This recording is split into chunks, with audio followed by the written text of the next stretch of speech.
Salut les amoureux du ballon rond, on commence logiquement cette revue de presse en France avec Kylian Mbappé. Après des mois de spéculation, de discussions et de débats, l'international français a officialisé ce vendredi son départ du PSG cet été, une information que nous vous dévoilions déjà le 7 janvier dernier. L'équipe placarde sur sa une « Adios y gracias ». Le joueur français a officialisé la nouvelle dans une vidéo publiée sur ses réseaux sociaux hier soir, la première étape d'un plan global qui doit l'amener à annoncer son départ au Real Madrid cet été. De son côté, le Parisien s'intéresse au dernier affront de Mbappé envers son président Nasser Al-Khelaifi.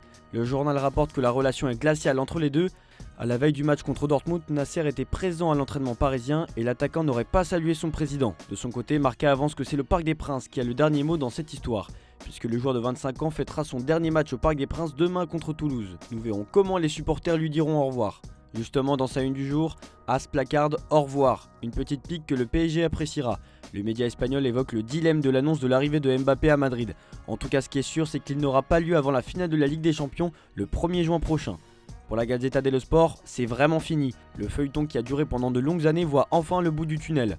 On fait un petit tour des résultats d'hier soir en France. Auxerre est sacré champion de Ligue 2 grâce à son match nul acquis sur la pelouse d'Amiens. Angers aura son destin en main pour la montée directe pour la Ligue 1 lors de la dernière journée de Ligue 2 après son 2-1 contre Annecy. Freiné par Reims 1 partout, Brest ne valide pas totalement sa présence en Ligue des Champions la saison prochaine. Et enfin Nice, assuré de jouer la Coupe d'Europe la saison prochaine, revient à un point de la qualification en Ligue des Champions après sa victoire 1-0 sur le Havre. On part en Espagne désormais avec le Barça qui entame son grand chantier pour le mercato qui arrive. Avec le maintien de Xavi sur le banc barcelonais, plusieurs pistes sont mentionnées. Sport met en une Nico Williams, le jeune joueur de l'Athletic Bilbao, mise totale sur le joueur. Pour le média, le nom de Nico Williams est l'un de ceux qui génèrent le plus de consensus dans le club Blaugrana, par son profil, son âge, son profil, son explosivité, sa langue et parce qu'il connaît la Liga. Xavi parie aussi sur un autre milieu de terrain pour doubler la position de pivot. Comme évoqué depuis plusieurs semaines, c'est Joshua Kimmich qui est privilégié.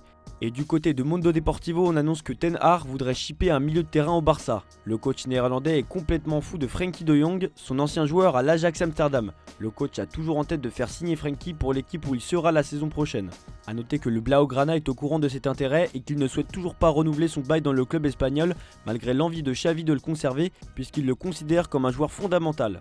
Dans les résultats espagnols de la soirée, Alaves a arraché le match nul de partout face à Gérone dans les derniers instants, ce qui met l'actuel deuxième de Ligue 2 dans l'embarras puisque le Barça est juste derrière avec une journée de retard. On part direction l'Angleterre où la presse prépare le choc entre Arsenal et Manchester United qui aura lieu demain à 17h30, une rencontre cruciale pour les Gunners qui doivent tenir tête à Manchester City, situé juste derrière à un point et avec une journée de retard. Il faudra faire le boulot contre les hommes de Ten Hag, mais le patron des Gunners espère que ses rivaux ne les brisent pas, placarde le Daily Star dans sa une du jour. En effet, le Daily Star ajoute qu'Arteta a confiance en Fulham pour que Manchester City laisse des points en route pour la course au titre de Premier League. Et avec ses bonnes performances avec Arsenal, Arteta est au bon endroit, peut-on lire dans le Daily Mirror. Pour le joueur qui a prolongé récemment avec le club londonien, Jorginho, Mikel restera et construira une dynastie à Arsenal. Pour le Brésilien, Mikel Arteta veut rester à Arsenal au-delà de la saison prochaine. À quelques journées de la fin de la Première Ligue, la confiance est toujours là pour Manchester City, eux qui ont renversé des montagnes pour s'offrir le triplé la saison passée. Le Manchester Evening News parle du mental monstre de City et d'Erling Haaland qui sont sur le point de remporter la Ligue et la Coupe cette saison. On reste en Angleterre pour parler d'un entraîneur qui est en grande difficulté et qui est justement le prochain adversaire des Gunners, Erik ten Hag. Les Rouges dans un désordre, affiche le Daily Star. Les mauvais résultats commencent à peser très lourd pour les Mancuniens, à commencer par leurs anciens. Justement, on peut lire dans le Daily Star une interview de Dwight Yorke, ancien joueur légendaire de Manchester United. Et on peut dire qu'il n'est pas tendre avec son ancienne équipe. Je ne voudrais pas jouer pour cette équipe, a-t-il annoncé. Le Télégraphe y va aussi de sa critique. Pour le média anglais, les résultats sont accablants. Difficile d'imaginer comment Ten Hag peut survivre. Perdre 24 de ses 73 premiers matchs de championnat est une recette d'échec pour une équipe qui vise une qualification régulière en Ligue des Champions, même si un trophée majeur a été récolté en cours de route.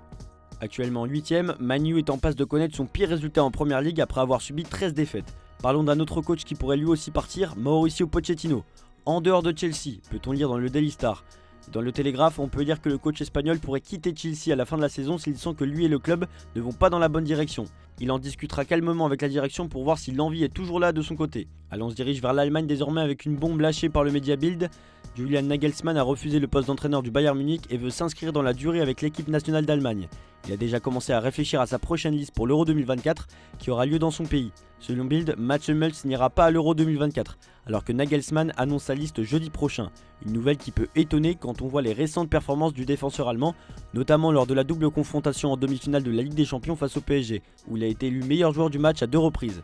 En tout cas, la décision de Julian de rester avec l'Allemagne était absolument juste, souligne le média allemand IB Zeitung.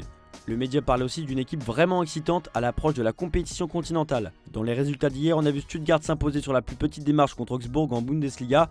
Le club dépasse provisoirement le Bayern Munich au classement.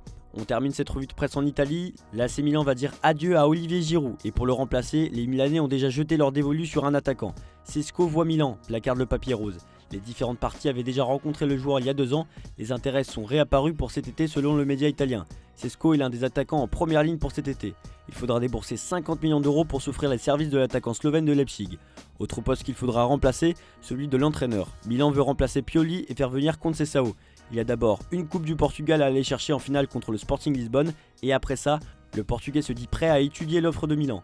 Autre point mercato qui va intéresser le PSG, celle de Kvaratskhelia. Si l'ailier veut rester à Naples, le PSG n'abandonne pas pour le Corriere dello Sport. L'offre n'est toujours pas là et le PSG est conscient qu'il sera difficile de l'arracher à Naples, lui qui est lié au club jusqu'en 2027. A noter que Kvara aspire à une augmentation qui lui permettrait d'être parmi les joueurs les mieux payés de l'effectif italien. Côté résultat, l'Inter Milan s'est imposé contre Frosinone hier soir 5-0. Aucune négligence pour les Nerazzurri qui veulent maintenant dépasser le record de points en championnat qui était de 97 en 2006-2007 avec Mancini. C'est la fin de cette vidéo, merci de l'avoir suivi, on se retrouve demain pour une nouvelle revue de presse sur Foot Mercato.